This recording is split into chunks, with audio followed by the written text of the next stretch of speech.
श्री गुरु सत्ताई नमः। सभी को प्रणाम। जिन्हें गुरु की कृपा छांव मिली है वे जानते हैं कि गुरुदेव की छुअन में सारे आश्चर्यकारी परिवर्तन समाये हैं। उनकी कृपा से सारे असंभव सहज संभव हो जाते हैं।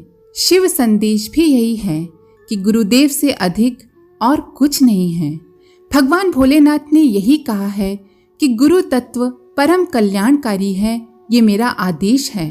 गुरु ध्यान की सहज परिणति साफ है। उन कृपालु सद्गुरु की कृपा से मैं मुक्त हूँ, ऐसा चिंतन करना चाहिए। ऐसा चिंतन करने वाला सदा ही मुक्त रहता है। कर्मों की श्रृंखला उसे बांधने में कभी समर्थ नहीं होती। इस सच के नए आयाम को खोलते हुए भगवान सदाशिव आदि माता भवानी से कहते हैं, गुरु दर्शित मार्गेण मना शुद्धिम तुकार्येत अनित्यम खंडयेत सर्वम यत् किंचिदात्म गोचरम ज्ञेयम सर्वस्वरूपम च ज्ञानम च मन उच्यते ज्ञानम ज्ञेय समम कुर्यात नान्या पंथा द्वितीय कहा। गुरुदेव जो भी राह दिखाएं उसी राह पर चलते हुए मन की शुद्धि करना कर्तव्य है। शिष्य को चाहिए कि मन व इंद्रियों से भोगे जाने वाले सभी भोगों को और सभी अनित्य पदार्थों को त्याग दे। सभी को आत्मस्वरूप अनुभव करना ज्ञान है। जिसे ज्ञान हो रहा है और जिसका ज्ञान हो रहा है, ये दोनों ही समान हैं। अर्थात ये संपूर्ण जगत अपनी आत्मा का विस्तार है। ऐसा अनुभव ही मोक्ष कारक है। इसके सिवा अन्य कोई पथ नहीं है। गुरु गीता के रूप में उचारे गए इन शिव वचनों में साधना, साध्य व सिद्धि का मर्म छिपा है। साधना वही जो गुरुदेव बताएं, साध्य वही जिसकी ओर वे इशारा करें और सिद्धि वही जिसमें कि उनकी आत्म तत्व के विस्तार रूप में अनुभव हो। इस संपूर्ण जगत में एक ही तत्व है, एक ही सत्य है। इस आत्म तत्व के अनुभव में जो प्रतिष्ठित हो गए वही ज्ञानी हैं। ज्ञान, ज्ञाता व ज्ञेय में कोई भेद नहीं है, सब एक ही का विस्तार है। गुरु द्वारा दिखाई गई राह पर चलने से प्रत्येक शिष्य को ये अनुभूति हो ही जाती है। इस अनुभूति को बताने वाली एक शिष्य की बड़ी मधुर आप बीती है। गुरु के स्पर्श ने इस शिष्य को अनायास ही लोहे से सोने में बदल दिया। बंगाल के एक गांव सिहुड़ में इनका जन्म हुआ। माँ बाप ने नाम दिया सिद्धेश्वर, जिसे बाद में गांव टोली के लोगों ने मिलकर सिधुआ बना दिया। जैसा नाम वैसा गुण। सिद्धेश्वर बचपन से ही सीधा और भोला था। दैव का प्रकोप, माँ बाप बचपन में ही चल बसे।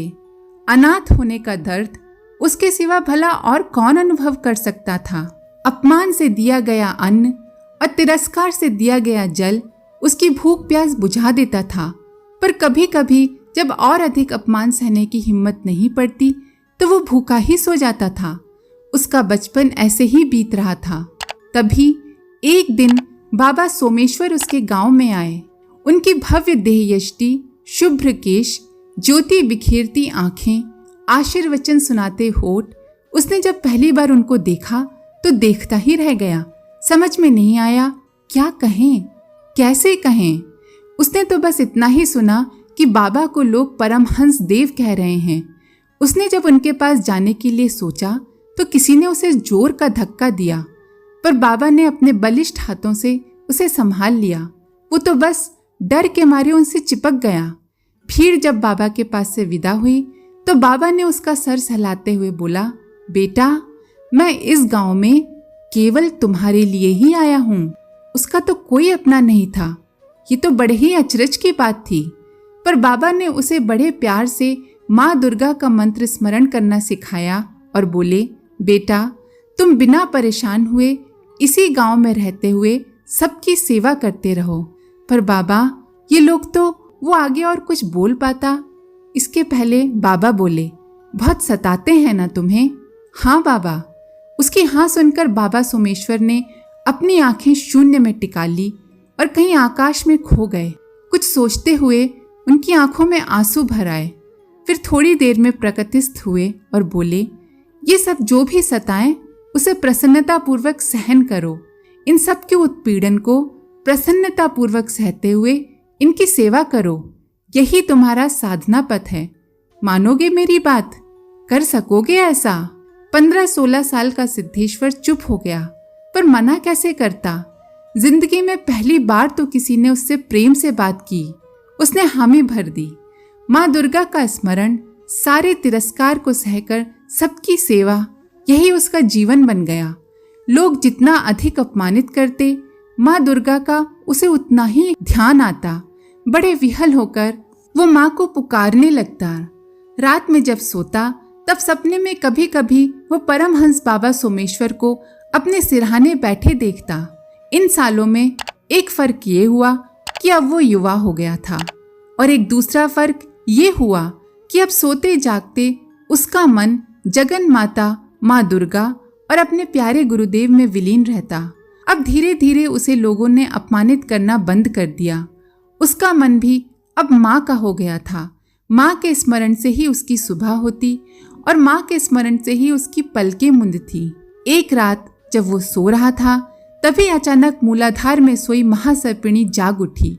अजीब सा प्रभाव हुआ उस पर, लगभग विक्षिप्त सा हो गया। ये दशा सालों बनी रही, परंतु बाद में उसका मन स्थिर और शांत हो गया। उसके मन के ज्ञान कपाट खुल गए। इतने दिनों में 24 साल बीत गए। फिर एक दिन बाबा सोमेश्वर उसके पास आए और बोले, बेटा, तुम्हारी साधना सफल हो गई, अब तुम सिद्ध हो। उसने विहल होकर उनके पांव पकड़ लिए और बोला, बाबा, मैं तो इन चरणों का दास हूँ। मैंने तो कुछ किया ही नहीं, बस आपके कहे को करता रहा हूँ। बाबा हंसते हुए बोले, गुरु के कहे हुए को जो अक्षरशः कर लेता है वह शुद्ध, बुद्ध व मुक्त हो जाता है। इसके विपरीत जो गुरु का विरोध करता है वो दुर्गति को प्राप्त होता है। आज के लिए इतना ही। आप सभी का धन्यवाद। ओम शांति। हमारे YouTube चैनल को सब्सक्राइब करें और बेल आइकन को दबाकर ऑल पर क्लिक करें ताकि नोटिफिकेशंस आपको मिलती रहें।